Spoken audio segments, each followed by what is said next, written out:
మీ పిల్లలు ఇంటర్మీడియట్ మరియు ఎంసెట్ చదువుతూ సబ్జెక్ట్స్లో కన్ఫ్యూజ్ అవుతున్నారా? కాన్ఫిడెన్స్ లెవెల్ తక్కువగా ఉందా? రిపీటెడ్ మిస్టేక్స్ చేస్తున్నారా? అయితే మీకోసమే ఉంది rise app. 1 lakh question bank, performance analysis, online classes by experts, ఇంకా మరెన్నో ఫీచర్స్ తో మీ ముందుకొచ్చింది rise the perfect guide. Description లో ఉన్న లింకును ఉపయోగించి సబ్స్క్రైబ్ అవ్వండి.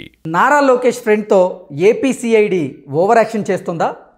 ఆ ఓవర్ యాక్షన్ రెడ్ బుక్ భయమా లేదా వ్యూహమా అంటే వ్యూహమే అని సమాధానం ఇస్తున్నారు కొంతమంది రాజకీయ విశ్లేషకులు. ఇక ఇదే అంశానికి సంబంధించి మనతో మాట్లాడేందుకు ప్రముఖ రాజకీయ విశ్లేషకులు కృష్ణకుమారి గారు మనతో ఉన్నారు. మేడంతో మాట్లాడు. మేడం నమస్తే. నమస్తే మేడం, నారా లోకేష్ ఫ్రెండ్తో ఏపీసీఐడి ఓవర్ యాక్షన్ చేస్తుంది. అది కేవలం రెడ్ బుక్ భయమే అని కొందరు, లేదు అది వ్యూహంలో భాగం అంటూ మరికొందరు రాజకీయ విశ్లేషకులు వారిదైన శైలిలో విశ్లేషణ చేస్తూ ఉన్నారు. కిలారి రాజేష్ గారిని ఏపీసీఐడి టార్గెట్ చేస్తూ ఉంది. కిలారి రాజేష్ గారు కూడా విచారణలో ఆయన బెదిరించారని, ఆ బెదిరించినటువంటి సాక్ష్యాలు కోర్టు దృష్టికి తీసుకువెళ్లారు. నిఘా చీఫ్ సీతారామాంజనేయులు గారితో పాటుగా ఏపీసీఐడి చీఫ్ సంజయ్ తనను బెదిరించారని, దానికి సంబంధించినటువంటి సాక్ష్యాలను ఆయన కోర్టు ముందుంచారు. ఈ నేపథ్యంలోనే ఇప్పుడు ఏపీసీఐడి మరోసారి కిలారి రాజేష్ని టార్గెట్ చేస్తుంది. ఇది రెడ్ బుక్లో, అంటే నారా లోకేష్ గారు గతంలో చెప్పినట్టుగా రెడ్ బుక్లో కొందరు పేర్లు ఉన్నాయి, వాళ్ళు మేము అధికారంలోకి వచ్చాక వాళ్ళకి మూడిద్ది అన్నట్లుగా ఒక సంకేతాలు ఇచ్చిన నేపథ్యంలో వాళ్ళు దానికి భయపడుతున్నారా, లేదా రాజకీయ వ్యూహంలో భాగంగా మళ్ళీ ఇప్పుడు నారా లోకేష్ ఫ్రెండ్ని ఏపీసీఐడి టార్గెట్ చేస్తుందా అంటే ఏం చెప్తారు? ఈ దొంగాట ఆడుతూనే ఉన్నారు. ఇటుపక్క వీళ్ళు ఏమీ తగ్గట్లేదు, అటుపక్క వాళ్ళు ఏమీ తగ్గట్లేదు. ఇటుపక్క వీళ్ళు అంటే ఇప్పుడు ఈయన రెడ్ బుక్ పట్టుకొని వాళ్ళ సంగతి చూస్తా అని ఈయన చెప్తున్నాడు. మరి రేపొద్దున అధికారంలోకి వచ్చాక ఏం చూస్తారో, ఎవరికి మూడుద్దో ఏమవుద్దో అనే ఒక భయం అయితే ఉండకుండా అయితే ఉండదు కదా. ఇప్పుడు రేపు పొద్దున వీళ్ళు సీఎం అయ్యారనుకోండి, జగన్మోహన్ రెడ్డి చేతిలో ఏం ఉండదు కదా. అలాంటప్పుడు మనమే బలిపశులు అవుతామా అనే ఒక భయం అయితే అధికారులకు ఉండకుండా అయితే ఉండదు కదా. అలా అని భయపడి వాళ్ళు చేతులు ముడుచుకుని కూర్చుంటే జగన్మోహన్ రెడ్డి ఊరుకోడు కదా. ఇప్పుడు ఏమైపోయిందంటే రెండు బలమైన ఆంబోతుల మధ్య అధికారులు లేగదోడల్లాగా తయారయ్యారు. ఇటు సైడ్ ఇళ్ళు.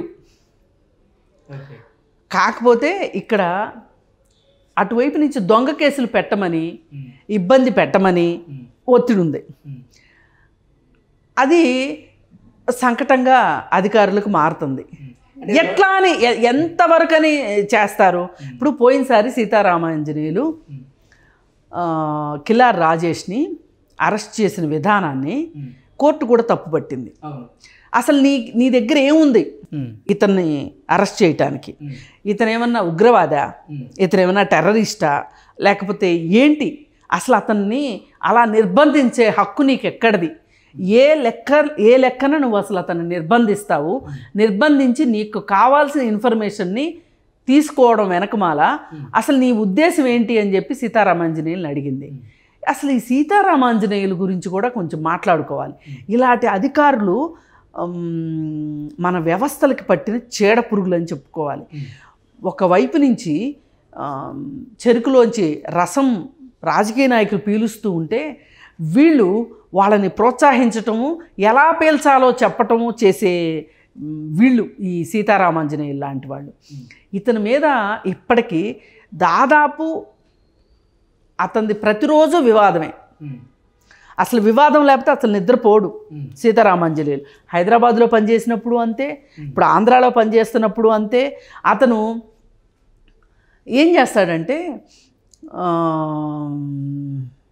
మామూలుగా ఇది చాలా చాలా పెద్ద విషయాల్లో దేశాలకి మధ్య గూఢచర్యం జరిగేటప్పుడు వాళ్ళు వాడతారు ఇట్లాంటి ఒక ఎరేసి స్టింగ్ ఆపరేషన్స్ అంటారు, డెకాయిట్ ఆపరేషన్స్ అంటారు.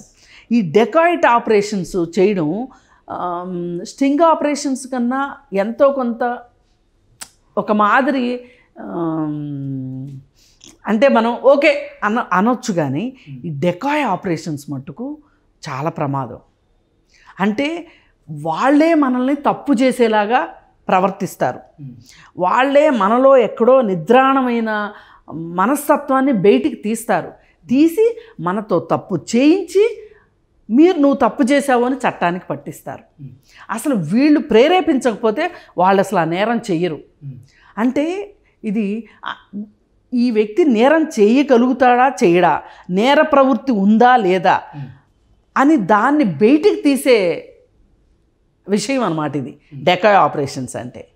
జనరల్గా డెకాయ్ ఆపరేషన్స్ ఎట్లా చేస్తారంటే, అంటే ఎంతవరకు చేయొచ్చు అంటే, ఇప్పుడు ఒక బస్ స్టాప్లో అమ్మాయిలు నేర్పించే అబ్బాయిలు ఉన్నారు అని చెప్పి తెలిసిందనుకోండి, ఆ రోజు ఎవ్వరూ అమ్మాయిలు రాలేదనుకోండి, వీళ్ళు ఏమైనా సరే వాళ్ళు డెకాయ్ ఆపరేషన్ చేసి ఒక నిందితుడిని పట్టుకోవాలని నిశ్చయించుకున్నారనుకోండి, వీళ్ళ పోలీస్కే ఒక అమ్మాయి వేషం వేసి అక్కడ నుంచోబెడతారు. నుంచోబెట్టి ఆ అమ్మాయిని ఏడిపించడానికి ఇతను వచ్చాడు అనుకోండి, ఇతన్ని అరెస్ట్ చేస్తారు. ఇది ఒక మాదిరి డెకాయ్ ఆపరేషన్. ఇంకొక ఆపరేషన్ ఏంటి అంటే, ఈ నుంచున్న పోలీసు మామూలు వేషధారణలో వచ్చి ఉంటారు కదా, సివిల్ డ్రెస్లో ఉంటారు కదా, ఉండి వాళ్ళు అల్లరి చేసేలాగా వీళ్ళు ప్రవర్తిస్తారు. వీళ్ళు ప్రవర్తించి వాళ్ళతో అల్లరి చేయిస్తారు. చేయించితే అప్పుడు పోలీసులు వచ్చి పట్టుకుంటారు. రెండోది మటుకు దుర్మార్గం అండి. మొదటిది మీరు ఒక అమ్మాయి వేషంలో ఒక పోలీసు ఆవిడ వచ్చి నుంచొని వాళ్ళు అల్లరి చేస్తే వీళ్ళని అరెస్ట్ చేసి తీసుకెళ్ళడం కరెక్టే, కానీ వాళ్ళని అరెస్ట్ చేసేలాగా ప్రేరేపించి చేయడం అనేది మటుకు దుర్మార్గం. ఆ పని చేస్తాడు సీతారామాంజనేయులు. చాలా ప్రమాదకరమైన వ్యక్తి అన్నమాట.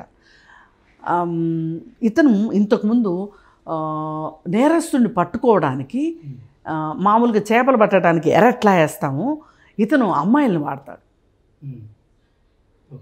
వాడి ఒకసారి 2 సార్లు తను అడిగిన గిఫ్ట్లు ఏదో ఇవ్వలేదని చెప్పి వాళ్ళతో స్నేహం నటించి వాళ్ళతో కలిసి పేకాట శిబిరాల్లో కూర్చొని ఇన్ఫర్మేషన్ ఇచ్చి పేకాట శిబిరాలను పట్టించిన ఘనత ఉంది ఆ సీతారామాంజనేయులకి. అలాంటి సీతారామాంజనేయులు ఇవాళ జగన్మోహన్ రెడ్డి దొరికాడు. ఇంక ఊరుకుంటాడా అండి? ఆయన ఉన్నది అందుకే, ఈయన ఉన్నది అందుకే, ఇద్దరు కలిశారు. పేట్రేగిపోయి దున్నేద్దాం పట్టండి అన్నట్లు ఇద్దరు కలిసి కిలార్ రాజేష్ని అక్కడ చట్టం, ధర్మం, న్యాయం ఏమీ పనిచేయవు. అంటే వ్యవస్థల్ని ఎలా అయినా వాడచ్చు, నా ఇష్టం, నా చేతిలో పని అన్నట్లు వ్యవస్థల్ని వాడటం వల్ల ఏం జరుగుతుంది అంటే, సామాన్య ప్రజల్లో వ్యవస్థల మీద గౌరవం పోతుంది, ఇష్టం పోతుంది, భయం పోతుంది. ఇప్పుడు చట్టము అంటే ఇష్టపడాలి, చట్టాన్ని గౌరవించాలి, నమ్మాలి, భయపడాలి, ఇన్ని జరగాలి. చట్టానికి ఇంత పవర్ ఉంది చట్టానికి. కానీ ఇలాంటి నాయకుల వల్ల ఏం జరుగుతుంది అంటే, అమ్మో నేను బలహీనున్నైతే ఈ చట్టం నన్ను ఏం చేస్తావు అనే అభద్రతకు గురి చేస్తుంది. అనుక్షణం భయపడుతూ బతకాలన్నమాట. అంటే చట్టాలు ఇలా కూడా ఉంటాయా అనే ఒక రకమైన ఏహభావాన్ని కలిగించటానికి ఇలాంటి పోలీస్ ఆఫీసర్లు ఉంటారు, ఇలాంటి వాడే రాజకీయ నాయకులు ఉంటారు. ఇప్పుడు మనకి కిలారి రాజేష్ విషయం అర్థమైపోయింది కదా. అతను కాబట్టి ఒక రకంగా విచారణలో తనని ఏ విధంగా ఇబ్బంది పెట్టారో చూపించగలిగాడు. అలా చూపించలేని వాళ్ళైతే ఏంటి పరిస్థితి, వాళ్ళ పరిస్థితి ఏంటి అంటే, ఒక పార్టీలో ఇంకెవరు పని చేయకూడదా? మీ ప్రత్యర్థి పార్టీలో ఇంకెవరు పని చేయకూడదు అంటే మొత్తం మీ పార్టీయే ఉండాలి అంటే ఇది ఎక్కడికి వెళ్తుంది? రాజరికం అవ్వట్లేదు. అసలు మన దేశంలో ఫెడరల్ వ్యవస్థ మనది, సమాఖ్య స్ఫూర్తి మన దేశాన్ని. అలాంటిది నేను రాజునయ్యాను, నేను 30 ఏళ్ళు లేదంటే ఇంకో 40 ఏళ్ళు లేదంటే భూమి ఉన్నంతకాలం నేనే ఉంటానంటే ఎట్లా కుదురుతుంది?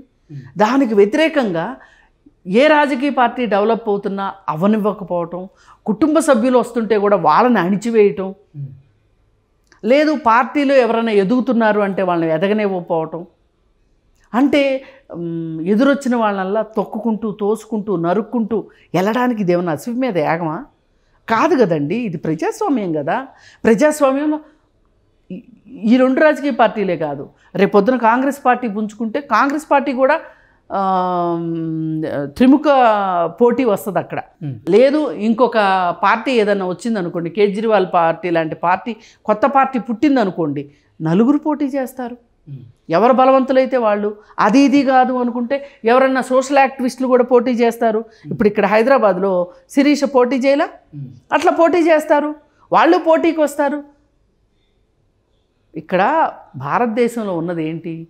భారతీయ పౌరులై ఉంటే చాలు, పలానా వయసు వాళ్ళు దాటిన వాళ్ళు అయితే చాలు, వాళ్ళు పోటీ చేయొచ్చు,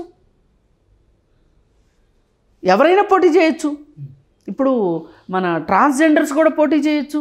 రెండో వాళ్ళు ఉండటానికి వీల్లేదు, రెండో పార్టీని అక్రమ కేసులు పెడతాను, అక్రమ నిర్బంధాలు చేస్తాను, అక్రమంగా అరెస్టులు చేస్తాను, వాళ్ళకి బెయిల్ రాకుండా చేస్తాను అంటే కుదరదు కదా. ఇన్ని చేస్తున్నావు నువ్వు అక్కడ, అందుకే ఇంత మాట్లాడాల్సి వస్తుంది. నువ్వు వ్యవస్థలను చేతిలో పెట్టుకుని ప్రత్యర్థి పార్టీల్ని వాళ్ళ ఉనికి లేకుండా చెయ్యాలి అని, అవసరమైతే చంపేయడానికి కూడా సిద్ధం అవ్వడం, వాళ్ళ ఆర్థిక మూలాలు దెబ్బతీయడం, వాళ్ళ సిద్ధాంతాలని వేరే రకంగా మార్చేసి వక్రభాష్యాలు చెప్పించి ఇవన్నీ చేయడం అనేది ఎలా ఉంది అంటే, అసలు నేను ఎవరిని బతకనివ్వను, నేను మాత్రమే ఉండాలి అనే ఒక తత్వం నీలో ఉండటం వల్ల ఇది మామూలుగా అంతర్జాతీయంగా చూసుకుంటే ఫ్యాసిస్టులు చేస్తారు ఇట్లాంటివి. ఇప్పుడు హిట్లర్ లాంటి వాళ్ళు చేస్తారు. చేసి ఏం చేస్తారు హిట్లర్ లాంటి వాళ్ళు?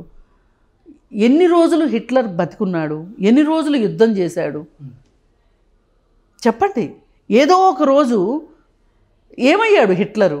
నేను చెప్పక్కర్లా, రాజకీయాలు తెలిసిన ప్రతి వాళ్ళకి తెలుసు. అందుకే వ్యవస్థల్ని